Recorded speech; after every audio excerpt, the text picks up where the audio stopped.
जय माता दी दोस्तों। तो दोस्तों आज है 23 तारीख और 23 तारीख में देख सकते हैं माँ गिरजा देवी मंदिर में आज जो भीड़ है वो काफ़ी कम हो रही है, क्योंकि आजकल भीड़ काफ़ी कम है।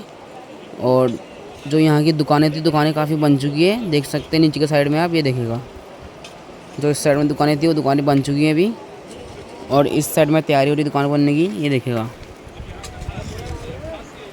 और जो भीड़ है वो भीड़ काफ़ी कम है मंदिर में आज। और सामने में गिरजा देवी का मंदिर देख सकते हैं, काफ़ी कम भीड़ है आज। और भीड़ कल थी, क्योंकि कल संडे था, कल के टाइम पे भीड़ थी।